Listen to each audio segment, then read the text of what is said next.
Hi,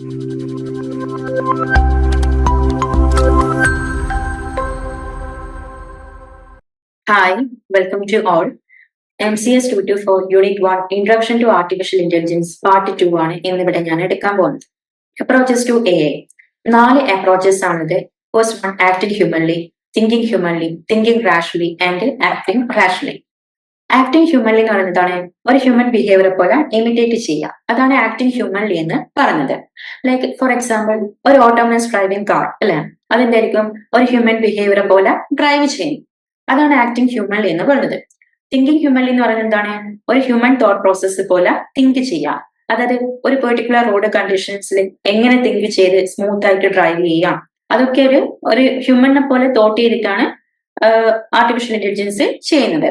thinking rationally എന്ന് പറയുന്നത് എന്താണ്, അതായത് നമ്മളെ ലോജിക്ക് യൂസ് ചെയ്തിട്ട്, അതായത് ആർട്ടിഫിഷ്യൽ ഇന്റലിജൻസ് ലോജിക്ക് യൂസ് ചെയ്തിട്ട് എങ്ങനെ ഒരു ഗോള് അച്ചീവ്മെന്റ് ചെയ്യാം. അതാണ്, അതായത് ഇപ്പം ട്രാഫിക് കണ്ടാല് റെഡ് കണ്ടാണെങ്കിൽ സ്റ്റോപ്പ് ചെയ്യണം, ഗ്രീന് കണ്ടാല് ഗോ ചെയ്യണം, അങ്ങനെയുള്ള അതായത് ഒരു പെർട്ടിക്കുലർ കണ്ടീഷൻസിൽ എന്തായിരിക്കും ലോജിക്കലി തിങ്ക് ചെയ്തിട്ട് ഒരു ഫൈനൽ ഗോളിൽ അച്ചീവ്മെന്റ് ചെയ്യാം.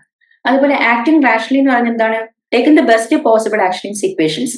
ഒരു സിറ്റുവേഷനിൽ ഒരു ബെസ്റ്റ് പോസിബിൾ ആക്ഷൻസ് എടുക്കുന്നതാണ് ആക്ടിംഗ് റാഷണലി എന്ന് പറയുന്നത്.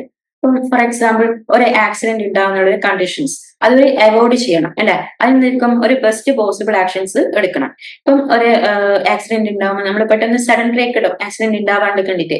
അപ്പൊ അങ്ങനെയുള്ള ഒരു പെർട്ടിക്കുലർ കണ്ടീഷൻസിൽ ഒരു പെർട്ടിക്കുലർ നല്ലൊരു ബെസ്റ്റ് പോസിബിൾ ആയിട്ടുള്ള ആക്ഷൻസ് എടുക്കുക എന്നുള്ളതാണ് ആക്ടിംഗ് റാഷണലി എന്ന് പറയുന്നത്. നെക്സ്റ്റ് വൺ ആണ് evaluation of human likeness in AI. അതിന് 4 മെയിൻ അപ്രോച്ചസ് ആണിത്. Turing test, cognitive modeling, law of thought, rational agent അല്ലെ. ട്യൂറിംഗ് ടെസ്റ്റ് അറിയാം, ഇൻ 1950 അലൻ ട്യൂറിംഗ് ആണ് ഇത് ഇൻവെന്റ് ചെയ്തത്. എന്താണ്, ഒരു മെഷീന്റെ ഇന്റലിജൻസ് ചെക്ക് ചെയ്യാനുള്ളതാണ് ട്യൂറിംഗ് ടെസ്റ്റ് പ്രൊപ്പോസ് ചെയ്തിട്ടുള്ളത്. ഓക്കെ, കോഗ്നിറ്റീവ് മോഡലിംഗ് എന്ന് പറയുന്നത് എന്താണ്, ഒരു ഹ്യൂമൻ എന്തായിരിക്കും എങ്ങനെ തിങ്ക് ചെയ്യുന്നത്, എങ്ങനെ പ്രോബ്ലം സോൾവ് ചെയ്യുന്നത്, ഇതൊക്കെ മനസ്സിലാക്കാൻ വേണ്ടിയിട്ടാണ് ഈ കോഗ്നിറ്റീവ് മോഡലിംഗ് എന്ന് പറഞ്ഞത്. അപ്പം ഇതിന്റെ മെയിൻ എയിം എന്ന് പറയുന്നത് എന്താണ്, കമ്പ്യൂട്ടർ ഒരു ഹ്യൂമനെ പോലെ തിങ്ക് ചെയ്യുക. അതാണ് ഈ കോഗ്നിറ്റീവ് മോഡലിംഗ് നടത്താക്കുന്നത്. ലോ ഓഫ് തോട്ട് എന്ന് പറഞ്ഞത് എന്താണ്, how intelligent agent should think logically to take correct decisions അല്ലെ. എങ്ങനെ ഒരു ഇന്റലിജന്റ് ഏജന്റ് തിങ്ക് ചെയ്തിട്ട് ഒരു കറക്റ്റ് ഡിസിഷനിലേക്ക് എത്തിച്ചേരും. അതാണ് ലോ ഓഫ് തോട്ട് എന്ന് പറഞ്ഞത്. റാഷണൽ ഏജന്റ് എന്നാണ്, അതായത് ഒരു ഏജന്റ് ചിന്തിച്ചാൽ മാത്രം പോരാ, അത് ആക്ട് ചെയ്യാനും കൂടി പറ്റണം അല്ലെ. ഇപ്പം കഴിഞ്ഞ ക്ലാസ്സിൽ പറഞ്ഞ ഒരു ഫയർ എക്സ്റ്റിങ്ഷൻ റോബോട്ട് ആണെങ്കിൽ അതെന്തായിരിക്കും, അത് എൻവയോൺമെന്റിന് അനുസരിച്ചിട്ടുള്ള കാര്യങ്ങൾ ഇൻപുട്ട്, അതായത് എവിടെ ഫയർ ഉണ്ടോ അത് എൻവയോൺമെന്റിൽ നിന്ന് പെർസെപ്റ്റ് ചെയ്ത് സെൻസർ വഴി പെർസെപ്റ്റ് ചെയ്ത ശേഷം അത് ലോജിക്കലായിട്ട് ആക്ട് ചെയ്ത്, അതാണ് റാഷണൽ ഏജന്റ് എന്ന് പറയുന്നത്. നെക്സ്റ്റ് വൺ ആണ് ട്യൂറിംഗ് ടെസ്റ്റ്. അതാണ് ആക്ടിംഗ് ഹ്യൂമൻലി, ഒരു ഹ്യൂമനെ പോലെ ആക്ട് ചെയ്യാം. ട്യൂറിംഗ് ടെസ്റ്റ് പ്രൊപ്പോസ് ചെയ്തിട്ടുള്ളത് 1950 purpose check if machine can act intelligently like human. അതായത് ഒരു ഹ്യൂമനെ പോലെ മെഷീൻസ് എന്തായിരിക്കും ആക്ട് ചെയ്യുക, അതെന്തായിരിക്കും അത് ചെക്ക് ചെയ്യാൻ വേണ്ടിയിട്ടുള്ള ഒരു പ്രൊപ്പോസഡ് എയിമാണ് അലൻ ട്യൂറിംഗിന്റെ ട്യൂറിംഗ് ടെസ്റ്റ് എന്ന് പറയുന്നത്. ഇതിലെന്താണ് 3 റൂംസ് ഉണ്ട് അല്ലെ. ഒന്ന് 1 കമ്പ്യൂട്ടർ ആർട്ടിഫിഷ്യൽ ഇന്റലിജൻസ് ഉണ്ട്, 1 ഹ്യൂമൻ ആൻഡ് 1 ഇന്റഗ്രേറ്റർ. ഇന്റഗ്രേറ്റർ എന്ന് പറയുന്നത് എന്താണ്, ഒരു ജഡ്ജ് ആവാം അല്ലെ. ഇന്റഗ്രേറ്റർ ഒരു ക്വസ്റ്റ്യൻ ആസ്ക് ചെയ്യുന്നത് ടെർമിനൽസ് വഴി ആസ്ക് ചെയ്യുന്നത് എന്താണ്, ഹു ഇസ് ഹു അല്ലെങ്കിൽ ഹൗ ആർ യു, അങ്ങനെ ഒരു ക്വസ്റ്റ്യൻസ് ആൻസർ ചെയ്താല് ഈ ഹ്യൂമനും മെഷീനും ഒരേ ആൻസർ പറയുന്നു. അങ്ങനെയാണെങ്കിൽ ആ ഇന്റഗ്രേറ്ററിന് മനസ്സിലാക്കാൻ പറ്റില്ല ഇത് ഹ്യൂമൻ പറഞ്ഞ ആൻസർ ആണോ മെഷീൻ പറഞ്ഞ ആൻസർ ആണോ എന്ന്. അങ്ങനെ ഒരു ഇന്റഗ്രേറ്ററിന് ഇത് ഹ്യൂമൻ പറഞ്ഞ ആൻസർ ആണോ മെഷീൻ പറഞ്ഞ ആൻസർ ആണോ മനസ്സിലാക്കാൻ പറ്റൂല അല്ലെ. അങ്ങനെയാണെങ്കിൽ അതെന്തായിരിക്കും, ആ ട്യൂറിംഗ് ടെസ്റ്റ് ആ മെഷീൻ എന്തായിരിക്കും ഫുള്ള് സക്സസ് ആണ് അല്ലെ. അതായത് ഒരു ഹ്യൂമനെ പോലെ ആ മെഷീൻ ചിന്തിക്കാൻ തുടങ്ങി, അതായത് ഒരു ഹ്യൂമനെ പോലെ ഇന്റലിജൻസ് ആ മെഷീൻ ഉണ്ട് എന്നാണ് അതിന്റെ അർത്ഥം. അതിന് വേണ്ടിയിട്ട് യൂസ് ചെയ്ത ഒരു പ്രൊപ്പോസലാണ് ട്യൂറിംഗ് ടെസ്റ്റ് എന്നുള്ള Turing test. Criticism of Turing test എന്ന് പറയുമ്പോൾ അതിൽ വരുന്നതാണ് ചൈനീസ് റൂം ആർഗ്യുമെന്റ്. ജോൺസന്റെ a system can simulate knowledge without truly understanding. ഒരു സിസ്റ്റം എന്തായിരിക്കും നോളജ് സ്റ്റിമുലേറ്റ് ചെയ്യുന്നത്, അതായത് ട്രൂലി അണ്ടർസ്റ്റാൻഡബിൾ അല്ലാണ്ട്, അതായത് സിസ്റ്റത്തിന് അറിയില്ല പക്ഷെ എന്തായിരിക്കും അതിന് നോളജ് ഉണ്ട് അല്ലെ. ഇപ്പൊ ഫോർ എക്സാമ്പിൾ ഒരു സ്കോളർ, അതായത് നമുക്കിപ്പം ഒരു ചൈനീസ് ലാംഗ്വേജ് അറിയില്ല, പക്ഷെ എന്തായിരിക്കും നമുക്കത് ഒരു അതിന്റെ റൂൾ ബുക്കോ അല്ലെങ്കിൽ ഗൂഗിളിലോ നോക്കിയിട്ട് നമുക്ക് എന്തായിരിക്കും ആ ചൈനീസ് ഭാഷ സംസാരിക്കാൻ പറ്റും അല്ലെ. ഇപ്പൊ അങ്ങനെയല്ലേ ചെയ്യുന്നത്, അതായത് ChatGPT വെച്ച് ഇപ്പൊ ഒരു ക്വസ്റ്റ്യൻ ചോദിച്ചാൽ നമുക്ക് ChatGPT വെച്ചിട്ട് അതിന് ആൻസർ ചെയ്യാൻ പറ്റുന്നുണ്ട്. പക്ഷെ അത് നമുക്ക് കറക്റ്റ് ആയിട്ടുള്ള അത് കറക്റ്റ് ആയിട്ട് അണ്ടർസ്റ്റാൻഡബിൾ ആണോ, ആ നോളജ് നമുക്ക് കറക്റ്റ് ആയിട്ടുള്ള അണ്ടർസ്റ്റാൻഡബിൾ അല്ല. പക്ഷെ നമുക്ക് എന്തായിരിക്കും അത് യൂസ് ചെയ്തിട്ട് ആൻസർ ചെയ്യാൻ പറ്റും. അതാണ് ഇതിന്റെ കീ പോയിന്റ് എന്ന് പറയുന്നത്. എന്താണ് മിമിക്കിംഗ് ബിഹേവിയർ, അതൊരു ഹ്യൂമനെ പോലെ ബിഹേവ് ചെയ്യാം, പക്ഷെ എന്തായിരിക്കും having real understanding, not having real understanding അല്ലെ. അതിന് മനസ്സിലായിട്ടില്ല, പക്ഷെ എന്തായിരിക്കും ഒരു ഹ്യൂമനെ പോലെ ബിഹേവ് ചെയ്യാം. ഇതാണ് ചൈനീസ് ഫോം ആർഗ്യുമെന്റ് എന്ന് പറയുന്നത്. Okay, comparison AI ML and DL. Artificial intelligence, machine learning, deep learning അല്ലെ. ആർട്ടിഫിഷ്യൽ ഇന്റലിജൻസ് 1950-ലാണ്, മെഷീൻ ലേണിംഗ് എന്താണ് 1960-ല്, 1970-ൽ എന്തായി ഡീപ് ലേണിംഗ് ഉണ്ടായി. A represent stimulate intelligence in machines. A എന്താണ് ഒരു മെഷീനെ സ്റ്റിമുലേറ്റ് ചെയ്യാണ് അല്ലെ, അതായത് മെഷീന് കൊടുത്ത കാര്യങ്ങൾ എന്തായിരിക്കും AI-ല് ആക്ട് ചെയ്യും. മെഷീൻ ലേണിംഗ് എന്ന് പറയുന്നത് എന്താണ്, മെഷീൻ എന്തായിരിക്കും ഒരു പുറത്തുള്ള എൻവയോൺമെന്റിലെ കാര്യങ്ങൾ ഡാറ്റാസ് ലേൺ ചെയ്ത ശേഷം അതായിരിക്കും കൊടുക്കും ആർട്ടിഫിഷ്യൽ ഇന്റലിജൻസിനെ കൊടുത്ത് ആർട്ടിഫിഷ്യൽ ഇന്റലിജൻസ് എന്താവും അത് വർക്ക്ഔട്ട് ചെയ്യും.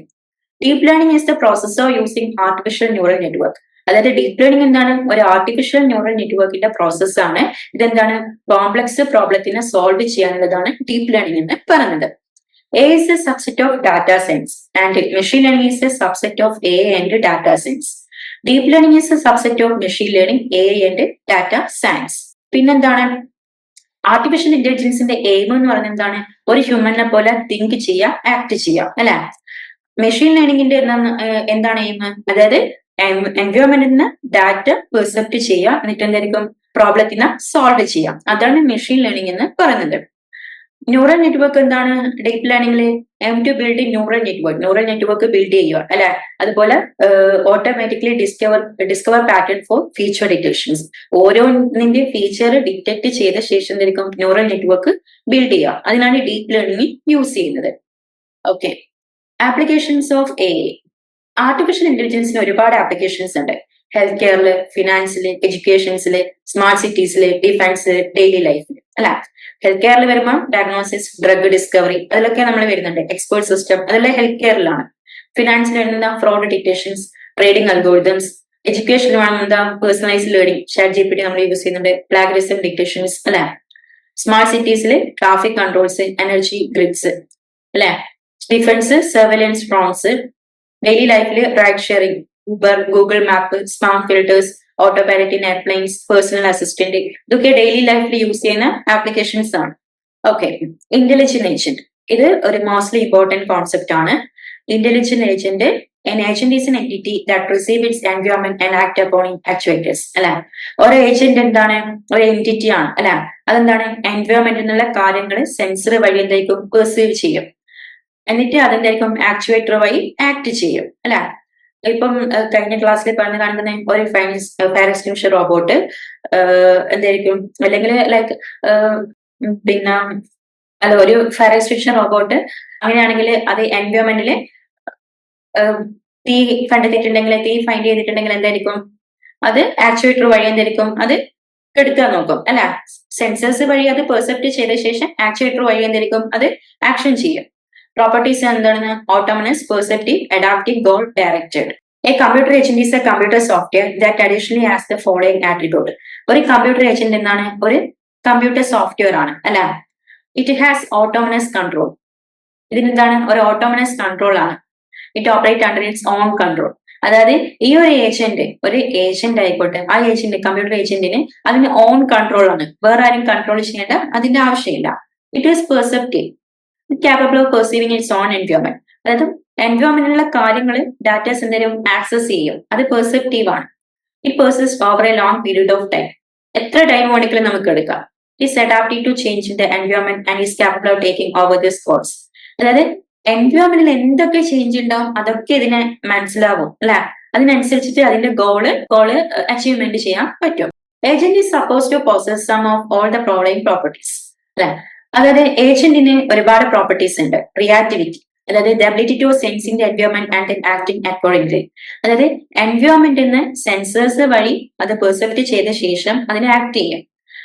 അതായത് ചുറ്റുള്ള കാര്യങ്ങളിൽ നിന്ന് നമുക്കിപ്പോ vacuum cleaner robot, like vacuum cleaner robot അതെന്തായിരിക്കും, ഡേർട്ട് കണ്ട ശേഷം, അതായത് എൻവയോൺമെന്റിൽ ഡേർട്ട് ഉണ്ടോ എന്ന് ആദ്യം അത് സെൻസർ വഴി നോക്കി, ആ ഡേർട്ട് ഉണ്ടെങ്കിൽ എന്തായിരിക്കും അത് ആക്ട് ചെയ്യും അല്ലെ, ആ ഡേർട്ട് ഒഴിവാക്കാൻ നോക്കും, ക്ലീൻ ചെയ്യും. അതാണ് reactivity. Autonomy autonomy the ability of moving towards goal അല്ലെ, അതായത് changing it's move or strategy required without much human intervention. അതായത് ഒരു ഹ്യൂമന്റെ കണ്ടുപിടുത്തം ഇല്ലാണ്ട് തന്നെ നമുക്ക് എന്തായിരിക്കും ആവശ്യമുണ്ടെങ്കിൽ അതിന്റെ ഗോള് ഓരോ മൂവ്മെന്റും സ്ട്രാറ്റജീസും അതിന് ചേഞ്ച് ചെയ്യാം, എന്നിട്ട് അതിന് ഗോള് അച്ചീവ്മെന്റ് ചെയ്യാം. അതായത് ഒരു ഹ്യൂമന്റെ ആവശ്യമില്ല, പക്ഷെ എന്തായിരിക്കും അത് സ്വന്തമേ ചിന്തിച്ചിട്ട് എന്തായിരിക്കും അതിന് ഗോൾ അച്ചീവ് ചെയ്യാൻ വേണ്ടി അതിന്റെ ഓരോ മൂവ്മെന്റും സ്ട്രാറ്റജിയും ചേഞ്ച് ചെയ്ത ശേഷം എന്തായിരിക്കും ഗോള് അച്ചീവ്മെന്റ് ചെയ്യാം. അങ്ങനെ ഒരു അബിലിറ്റി ആർക്കുണ്ട്, ഏജന്റിന് ഉണ്ട്. അതാണ് ഓട്ടോണമി എന്ന് പറയുന്നത്. കമ്മ്യൂണിക്കേറ്റിംഗ് അബിലിറ്റി എന്ന് പറയുന്നത് എന്താണ്, communicative ability with other agent and humans. അത് ഒരു ഹ്യൂമനോടും അതർ ഏജന്റിനോടും കമ്മ്യൂണിക്കേറ്റ് ചെയ്യാനുള്ള ഒരു അബിലിറ്റി ഒരു കമ്പ്യൂട്ടർ ഏജന്റിന് ഉണ്ട്. ലൈക്ക് റോബോട്ട് അല്ലെ, എന്തായിരിക്കും ഒരു ഹ്യൂമന് സംസാരിക്കാം, ലൈക്ക് അതിനെ പോലെ തന്നെ വേറൊരു ഏജന്റിനോട് സംസാരിക്കാം. അതെല്ലാം കമ്മ്യൂണിക്കേറ്റിംഗ് അബിലിറ്റിയാണ്. Ability to coexist by cooperating, the ability to work in multi agent environment to achieve common goal. ഒരു കോമൺ ഗോളിന് വേണ്ടി നമുക്ക് മൾട്ടി ഏജന്റ് ആയിട്ട് വർക്ക് ചെയ്യാൻ പറ്റും. Ability to adapt to new situations, ability to learn, change and adapt to situation in the world around it. അതായത് ഒരു വേൾഡിൽ ചുറ്റുമുള്ള എത്ര ചേഞ്ചസ് വരുന്നോ അത്രയും ചേഞ്ചസ് നമുക്ക് ലേൺ ചെയ്യാനുള്ള കപ്പാസിറ്റി ആർക്കുണ്ട്, ഒരു കമ്പ്യൂട്ടർ ഏജന്റിന് ഉണ്ട്. Ability to draw inference, the ability to infer or conclude fact which may be useful but are not available directly. എന്തായിരിക്കും ഇതിന് ഒരുപാട് ഫാക്ടിലേക്ക് കൺക്ലൂഡ് ചെയ്യാൻ പറ്റും അല്ലെ, നമുക്ക് യൂസ്ഫുൾ ആയിട്ടുള്ള കാര്യങ്ങളിലേക്ക് എത്തിച്ചേരാൻ പറ്റും. Liberal continuity, the ability to work over a long period of time. Personality, ability to impersonate or stimulate someone on whose behalf the agent is acting. Mobility, ability to move from one environment to another. എന്തായിരിക്കും ഒരു എൻവയോൺമെന്റിൽ നിന്ന് വേറൊരു എൻവയോൺമെന്റിലേക്ക് movement ചെയ്യാൻ പറ്റും അല്ലെ, like robot അല്ലെ. ഈ ഒരു ഏജന്റിന് പെർഫോമൻസ്, എൻവയോൺമെന്റ്, ആക്ച്വേറ്റർ, സെൻസസ് ഇതിനെ ബേസ് ചെയ്തിട്ടായിരിക്കും ആ ഏജന്റിന് ഒരു ടാസ്ക് അച്ചീവ്മെന്റ് ചെയ്യാം. P for performance, E for environment, A for actuator and S for sensors. Okay. Performance measure. Some of the performance measures which can easily be perceived of an automated public road transport driver would be. ഒരു automated public road transport എങ്ങനെയായിരിക്കും ഒരു performance measure ചെയ്യാം അല്ലെ, ഒരു automated public road transport driver എങ്ങനെയായിരിക്കും ഒരു performance measure ചെയ്യാം, maximising safety of passengers. എന്തായിരിക്കും പാസഞ്ചേഴ്സിന്റെ സേഫ്റ്റി മാക്സിമൈസ് ചെയ്യും. മാക്സിമൈസിങ് കംഫർട്ട് ഓഫ് പാസഞ്ചേഴ്സ്, ഒരു പാസഞ്ചേഴ്സിന്റെ കംഫർട്ട് നോക്കും അല്ലെ. ഡൊമിനസ് ഡ്രൈവിംഗ് കാർ ആണെങ്കിൽ ഇതെല്ലാം നോക്കും. Ability to reach correct destinations, എന്തായിരിക്കും കറക്റ്റ് ഡെസ്റ്റിനേഷൻ എത്താനുള്ള ഒരു അബിലിറ്റി കൂടി നോക്കും. Ability to minimise the time to reach the destination obeying traffic rules. Traffic റൂൾസിന് അനുസരിച്ച് മാത്രം ടൈം മിനിമൈസ് ചെയ്തിട്ടുണ്ട് ഡെസ്റ്റിനേഷനിലേക്ക് എത്തും. Causing minimum discomfort or disturbance to other agent, minimising cost. Okay, ഇതൊക്കെയാണ് ഇതിന്റെ പെർഫോമൻസ് ആയിട്ടുള്ള മെഷർമെന്റ്. അതിന്റെ ആക്ച്വേറ്റർ എന്താണ്, ഓട്ടോമസ് ഡ്രൈവിംഗ് കാറിന്റെ ഒരു ആക്ച്വേറ്റർ എന്ന് പറയുന്നത് എന്താണ്, ഹാൻഡ്ലിംഗ് സ്റ്റിയറിംഗ് വീല് അല്ലെ, ബ്രേക്ക്, ഗിയർ, ആക്സിലേറ്റർ ഇതൊക്കെ അതിന്റെ ആക്ച്വേറ്റേഴ്സ് ആണ് അല്ലെ. നമ്മളെ കൈയും കാലും പോലെ അതിന്റെ ആക്ച്വേറ്റേഴ്സ് ആണ്. ഇപ്പൊ റോബോട്ട് ആണെങ്കിൽ അതിന്റെ കൈയും അല്ലെ, ഇതിന്റെ ആക്ച്വേറ്റേഴ്സ്. ഇപ്പം ഓട്ടോമസ് ഡ്രൈവിംഗ് കാർ ആയതുകൊണ്ട് എന്തിനാ handling steering wheel, brake, gear, accelerator അതൊക്കെ അതിന്റെ ആക്ച്വേറ്റേഴ്സ് ആണ്. Understanding the display screen, screen display ചെയ്തുകൊണ്ട് അതിന് നമുക്ക് മനസ്സിലാക്കാൻ പറ്റും അല്ലെ. A device or devices for all communication required. Sensors എന്താണ്, it may use sensors like odometer, speedometer, sensors telling the different parameter of the engine, global positioning system to understanding current location in the path head. അതിന്റെ camera, അതുപോലെ odometer, speedometer, sensor, അതുപോലെ GPS എന്താണ് correct പാത്തിലേക്ക് എത്തിച്ചേരാനുള്ള ഒരു GPS. ഇതൊക്കെയാണ് ഇതിന്റെ sensors. നമ്മുടെ sensors എന്താണ്, I, year അതൊക്കെ നമ്മുടെ സെൻസേഴ്സ് ആണ്. അതുപോലെ ഓട്ടോമസ് ഡ്രൈവിംഗ് കാറിന്റെ എന്താണ് GPS, ഓഡോമീറ്റർ, സ്പീഡോമീറ്റർ അതൊക്കെ എന്താണ് അതിന്റെ സെൻസേഴ്സ് ആണ്. Also there should be some sort of sensors to calculate it distance from other vehicles. Okay, ഇതാണ് അതിന്റെ ഏജന്റ് എന്ന് പറയുന്നത് അല്ലെ. ഏജന്റിന് പെർഫോമൻസ് മെഷർ ചെയ്യാൻ പറ്റും, ആക്ച്വേറ്റർ, അതുപോലെ സെൻസേഴ്സ്, എൻവയോൺമെന്റ്. എൻവയോൺമെന്റ് എന്ന് പറയുമ്പോൾ അതിന്റെ റോഡ് കണ്ടീഷൻസ് ആയിരിക്കും. ആക്ച്വേറ്റർ എന്താണ്? അതിന്റെ steering wheel, steering, accelerator, brake, അതൊക്കെയാണ്. അതിന്റെ സെൻസേഴ്സ് എന്ന് പറയുന്നത് എന്താണ്? സ്പീഡോമീറ്റർ, GPS, അതൊക്കെ അതിന്റെ സെൻസേഴ്സ് ആണ്. ഓക്കെ, ഇപ്പം റോബോട്ടിന്റെ കേസസ് ആണെങ്കിൽ എന്തായിരിക്കും? അതിന്റെ കൈയും കാലുമാണ് ആക്ച്വേറ്റേഴ്സ് എന്ന് പറയുന്നത്. സെൻസേഴ്സ് എന്താണ്? അതിന്റെ ക്യാമറയാണ്. എൻവയോൺമെന്റ് കണ്ടീഷൻസ് ചെക്ക് ചെയ്തിട്ട് അതിന്റെ ഡാറ്റാസ് പെർസെപ്റ്റ് ചെയ്ത ശേഷം അവിടെ എന്തായിരിക്കും? ഒരു കറക്റ്റ് റാഷണലി തിങ്ക് ചെയ്യും, അല്ലെ? കറക്റ്റ് ഒരു ഗോളിലേക്ക് എത്തിച്ചേരാൻ വേണ്ടിയിട്ട് റാഷണലി തിങ്ക് ചെയ്യും, എന്നിട്ടാണ് അവിടെ ആക്ഷൻസ് നടപ്പിലാക്കുന്നത്. ഓക്കെ, നെക്സ്റ്റ് ടോപ്പിക് ആണ് type of agent. SR, simple reference agent. ഏജന്റിന്റെ ടൈപ്പ് നമുക്കിപ്പം പറഞ്ഞു.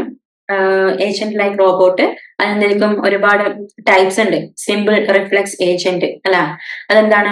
Acting only on current percept input without considering history.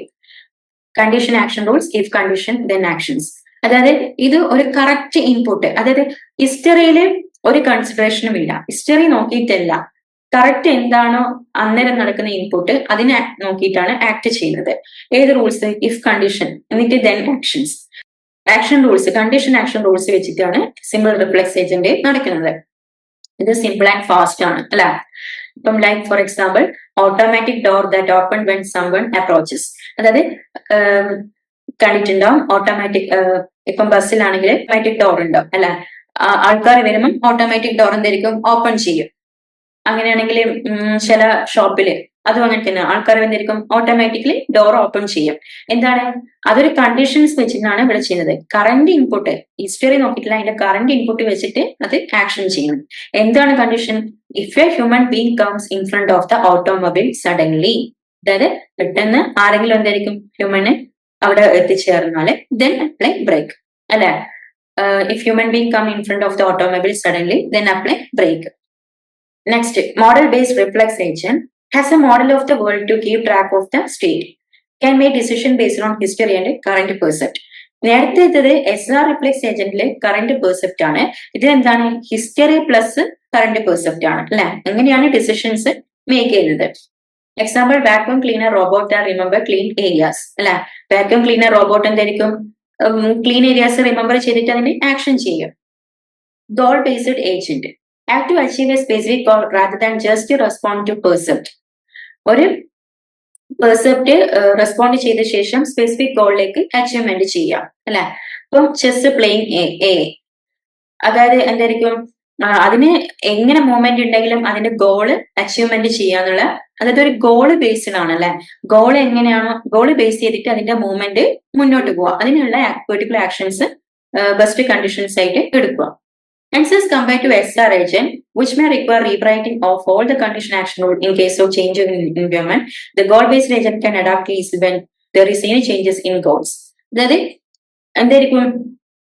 ഒരു ഗോള് അച്ചീവ്മെന്റ് ചെയ്യാൻ വേണ്ടിയിട്ട് ഏതൊരു ചേഞ്ചസ് ഉണ്ടെങ്കിലും ആ ചേഞ്ചസ് അനുസരിച്ചിട്ട് മാറ്റാൻ പറ്റും. അതാണ് ഗോൾ ബേസ്ഡ് ഏജന്റ് എന്ന് പറയുന്നത്. Utility based agent chooses action based on preference for each state. അതായത് പ്രിഫറൻസ് വെച്ചിട്ടാണ്, ഏതൊരു സ്റ്റേറ്റിലും ഒരു പ്രിഫറൻസ് വെച്ചിട്ടാണ് ആക്ഷൻസ് ബേസ് ചെയ്യുന്നത്. Can make trade off between conflicted goals. Self driving car choosing the safest and fastest route.